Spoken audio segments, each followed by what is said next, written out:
Build your dream life in 2024. Grab your computer, we're making a spreadsheet. Open your browser.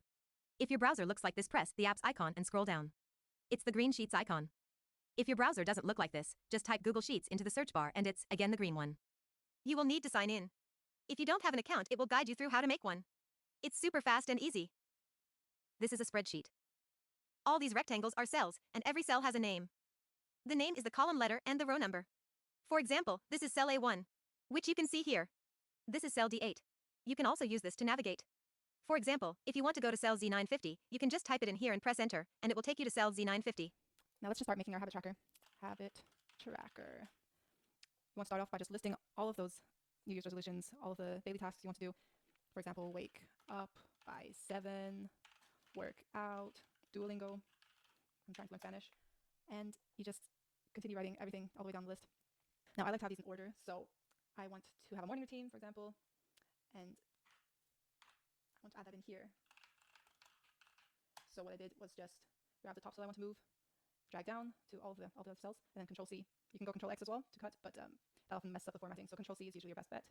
And then press the top cell where you want to paste it, and then Control V. And let's add in sturdy breakfast. And just continue making the list. Now I'm going to show you one more way to add in a new item in the middle of your list, which is actually what I do most of the time. So before Duolingo, I want to add in video editing. To do that, I just press the row. So I have to press on the number here at the side, and it will select the whole row. And then right-click and insert one row above. And then I can write in, learn video editing. And let's also add in reply to comments.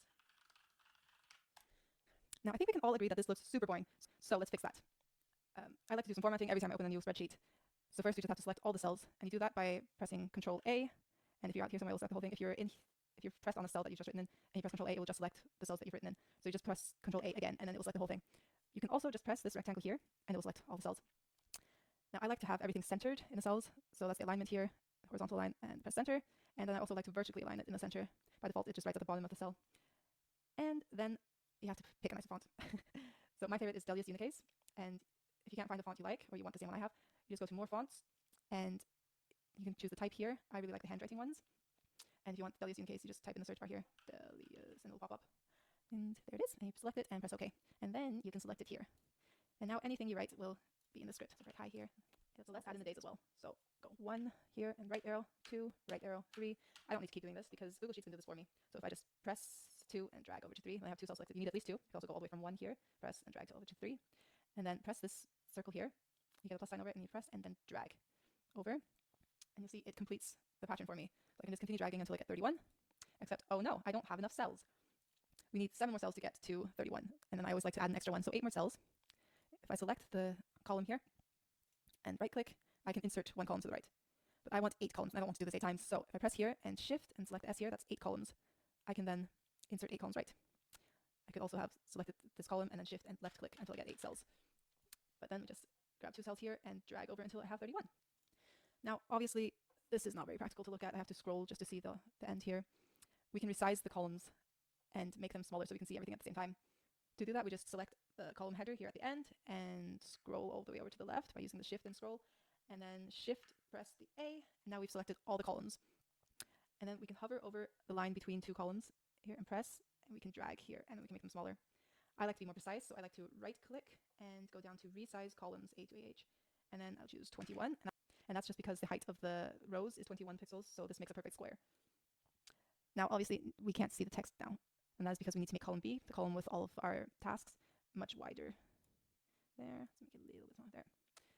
And now we can see everything. Now let's add in the weekdays as well.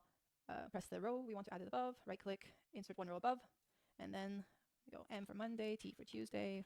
We have to write in the whole week because this is a more complicated pattern. It needs the whole pattern in order to recognize it. But if we now select these 7 cells and click the circle and drag over, it will fill in the rest of the weekdays. Now we just need some checkboxes. So if we just select all of these cells here that we want checkboxes in, and then it's super easy. We just go insert here at the top, and we go down to checkbox. Ta-da! Then we can check things off here. We now have a fully functioning habit tracker. But let's add some color. Select the corner of the area, drag until you have the whole area, and choose this bucket fill color. And I recommend a light color, as this will make the text more visible. You'll notice that the checkbox has changed color as well to match the background color you chose. Let's make the headers slightly darker. So if I just go up and select one shade darker, and this whole thing is a header, so just make the whole thing. Let's change the text color as well. This is fine, but we can make it more rainbowy. Select the area, and we can make this text color match the checkboxes by pressing this A here for text color and choosing this eyedropper, and then choosing the color here.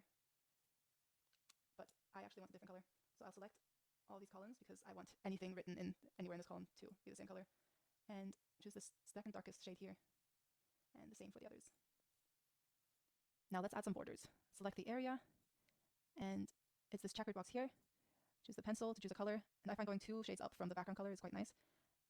Now this one here will just add a line at the bottom of the area that you've selected, and this will do it for the right of the area, the top of the area, and the left of the area. But you'll find that none of these inside lines are drawn in. This one here will just clear all of the borders. So if you press that now, it will remove the ones I just added. This one here will do all 4 sides, so it's the same as pressing all 4 of these. Now if I clear that, these ones here will do just the inside lines. So the inside vertical lines, the inside horizontal lines, and now if I clear that, you can see this one will do all of the inside lines, but it has done none of the outside ones. But what I want is all of them, and there's a button for that, and it's just all borders. So if I'll do that for all of these, select the area, choose 2 shades up, and all borders. And I find with yellow and orange, I need to go 3 shades up because they're too light, and you can't really see. Oops. Orange. There we go. And red's 2 shades up again. And pink is 2 shades up. Now let's add some thicker borders around the big edges. So if I select this whole area and choose the color, those 2 shades down here, and then I can choose the thickness as well. So if I go 1 thickness up, and then I add one at the top, at the right side, and at the bottom, you'll see it'll make a thicker line to define the table a little bit more. And I'll add one as well in underneath the header. Now let's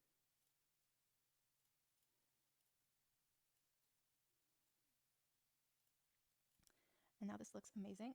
And if we now press on view and show and uncheck grid lines, it will remove all the other lines and we can just see the ones we've drawn in. And it looks pretty good. Now let's make these headers bold here. And I actually want this all to be one cell. And you can do that by pressing merge. It's this button here. And that will go there. And now you can see it's nicely centered here in the middle. And I think I'll also make this bigger. So here is the font size. And you can type in here, or you can press the plus sign until you're happy with it. That's all for part 1. I'll get to the progress bars in part 2. I've also seen circulating people making pictures of plants grow. I could also show you how to make different emojis depending on how much progress you've made. If you have any other bright ideas, let me know in the comments if you'd like something different than these progress bars, and I'll make it happen.